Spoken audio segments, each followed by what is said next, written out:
This video goes over how to set up Cronus Zen in the Apex script that we have. It was specifically designed by Jedi. You can find this script in the paid section of our Discord channel. And we also offer services to help you set everything up. Alright, let's get right into it.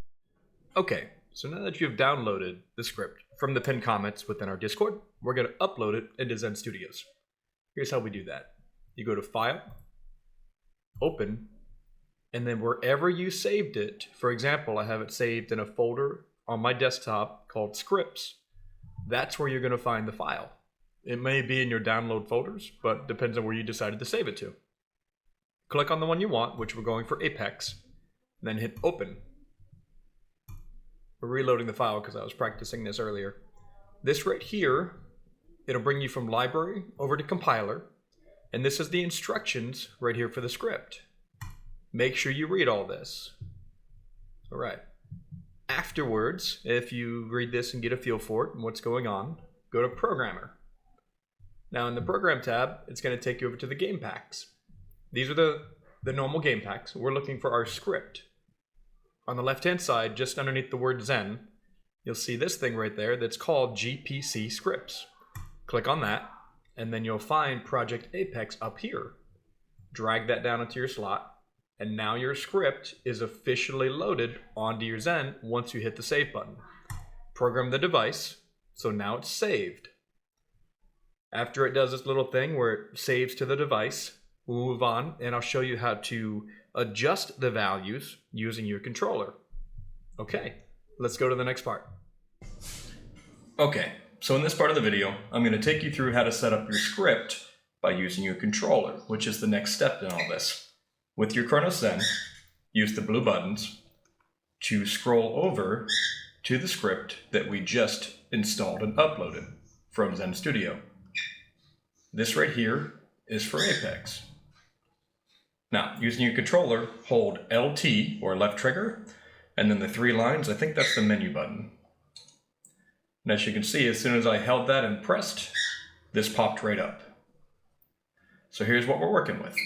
You set it up by using your controller's D-pad, up and down, as you can see the arrows right here at the top and the bottom.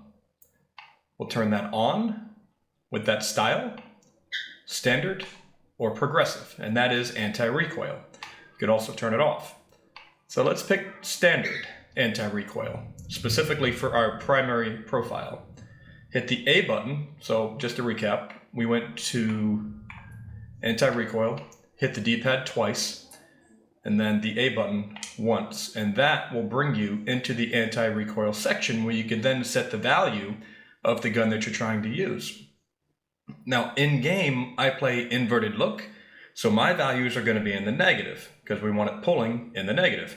If you're not someone that uses inverted look, then you want to make sure that you keep it in the positive. But hold A, and then you can move up and down from there in increments of 1 or in increments of 10. So the left and the right D-pad is how you move increments of 1. Up and down while holding A moves you in increments of 10. So you can see, if you're someone that does not use inverted look, you'll probably want to be somewhere around this to start. About 30 to 40 should be good. And then you can also change the horizontal value as well. So if your gun pulls to the left, you would bring this in the negatives to help it pull back to the right. And that way you can get that laser beam effect that everyone's going after.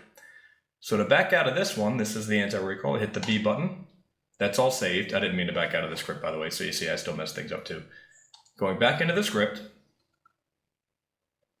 Okay, so that's anti-recoil. Now, we want to set up aim assist.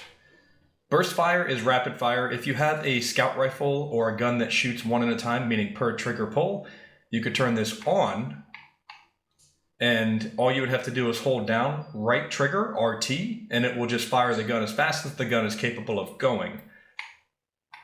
All right, taken out of that, let's go to aim assist. Now, we have a bunch of different aim assist options. It really depends on what your preference is. All the aim assist does is jiggle your joystick right here a little bit, and it'll do that in different directions.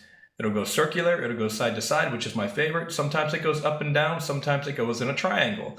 All of those different patterns will help you depending on the game that you're playing in.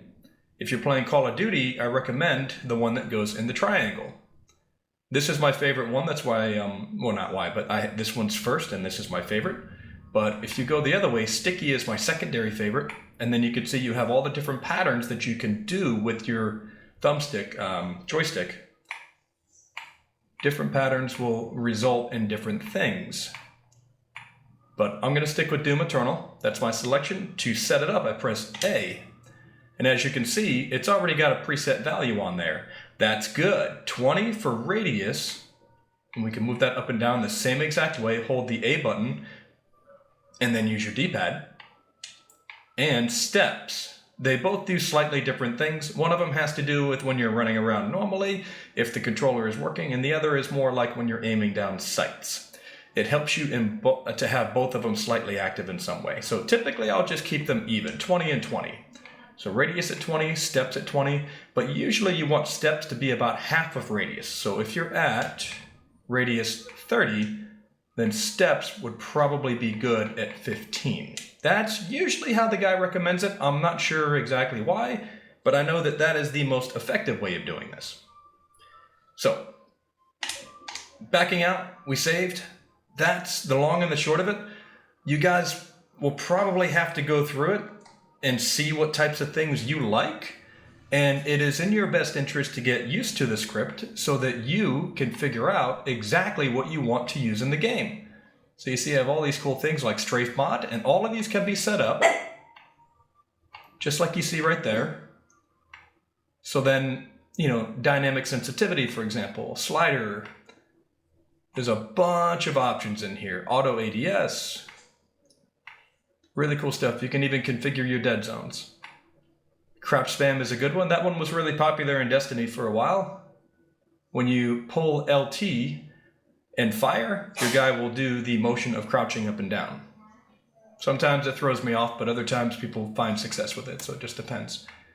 But back to anti-recoil. Typically speaking, when you want to save everything because you're all said and done, you hit the Xbox controller button, and that'll save your device for all the scripts and settings that you have right there.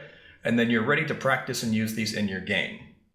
So I hope this was helpful to you guys. If you guys have any questions, leave them in the comment section down below. Again, this is a script that we offer in Discord. And if you guys join up on our Discord, then this is something that you would have access to as a paid option. It's one of the better scripts that we have for Apex. Thank you guys so much for your time today. I love all you guys, and remember, let's keep it Zen out there.